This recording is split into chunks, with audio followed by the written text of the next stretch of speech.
ए, रुक, वहीं रुक।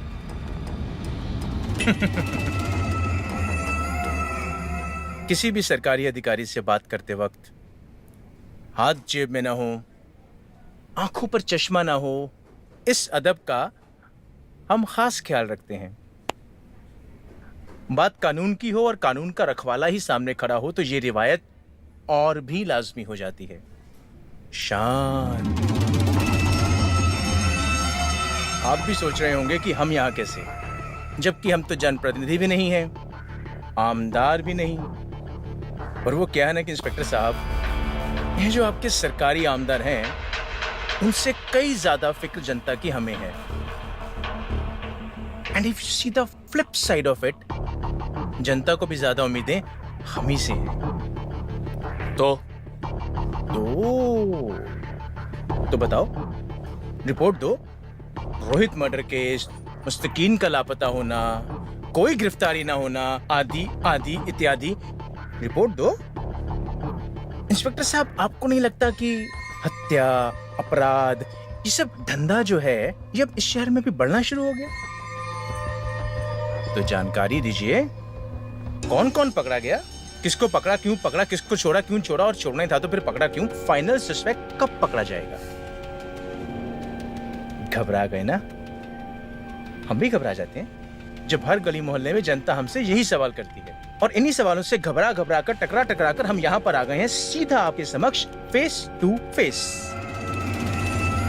देखिए, ऐसा है, आपको जवाब देना पड़ता है सरकार को, लेकिन हमें हिसाब देना पड़ता है जनता को। लीपापोती तुम्हारी और मुंह हमें छुपाना पड़ता है।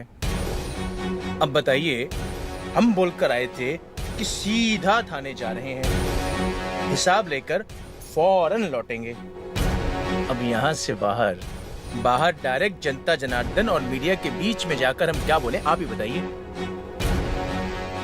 देखिए, हम समझते हैं कि हम आपके सरकारी आमदार नहीं हैं, पर यकीन मानिए, आगामी चुनाव में आपके इस सरकारी आमदार के सामने इनको टक्कर देने वाले कद्दावर उम्मीदवार हम ही रहेंगे। एक बात कहें? तुम जो कहना चाहते हो मैं ही कह देता हूं। तुम अफसर की तलाश में हो और हम लाश की तलाश में।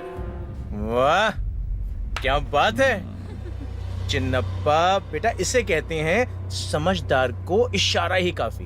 काम हो गया अपना। पर बंधु, पूरी बात तो सुन लो। हाँ, ज्यादा खुश होने की जरूरत नहीं है रघुराज प्रताप। मेरे रहते हुए तुम्हें तुम्हारा अवसर कभी नहीं मिलेगा।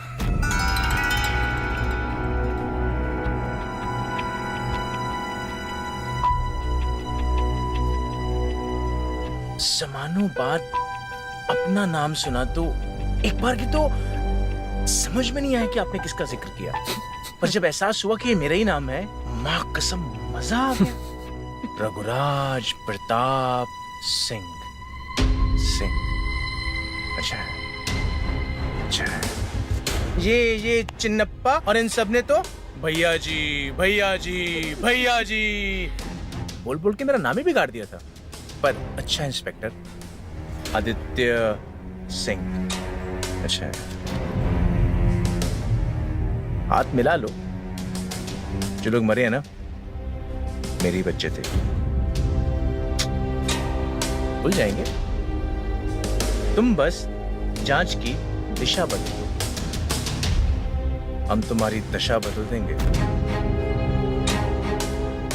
ताकत रखते हैं, और एल्स अदरवाइज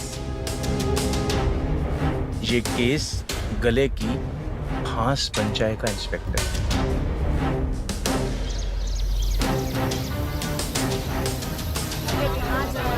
ये साहब, हमने सुना है भैया जी अंदर है। जैसा कि आप देख रहे हैं, हम कांदी वाली पुलिस स्टेशन। जब ये वर्दी पहनी थी ना, तो डर और मुसीबत के कपड़े उतार के फेंक दिए थे रघुराज प्रताप। अब अगर तुम्हारे मतलब की बात हो गई हो तो जाओ जनता के पास, जो 500 रुपए शराब और मुर्गे के लिए तुम्हारे लिए तालियां बजाने का इंतजार कर रहे हैं। चलो निकलो, जाओ। आप देख रहे हैं कि भैया जी अंदर बात कर रहे हैं, हमें जानने की कोशिश कर रहे हैं यहाँ क्यों आए।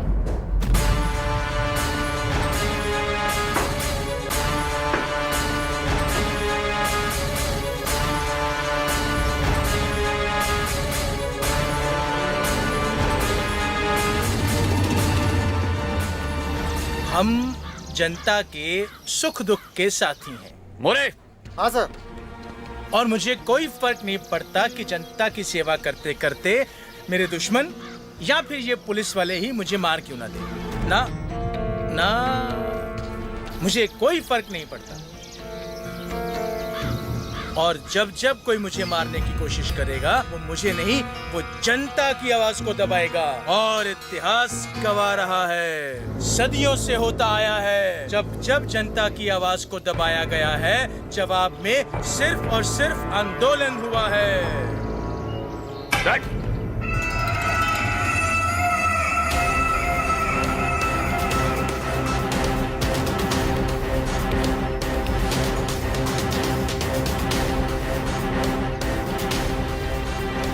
जनता की आवाज है हम। हाथ छोड़ने का मतलब तो समझती होंगे ना? तुम्हारी हर चाल को मैं अच्छी तरह से समझता हूँ। शर्म आती है मुझे तुम सब पर। अपनी ताकत को 500,000 रुपए के लिए एक मौका परस्त के हाथों बेच दिया तुम लोगों ने। जमीर बेच दिया अपना। अब अगर तुम में से कोई भी एक पल और यहां रुका तो बहुत बुरा होगा। ये आदमी क्या चाहता है और तुम सब क्या चाहते हो, ये मैं अच्छी तरह से समझता हूं। एक बेगुनाह को गुनहगार और गुनहगार को बेगुनाह साबित करना चाहते हो, और ये मैं हरगिज नहीं होने दूंगा। अब अगर तुम में से कोई भी यहां रुका तो लाठी चार्ज करना पड़ेगा मुझे, फिर तुम लोगों को यह भी नहीं बचा पाएगा। शांति।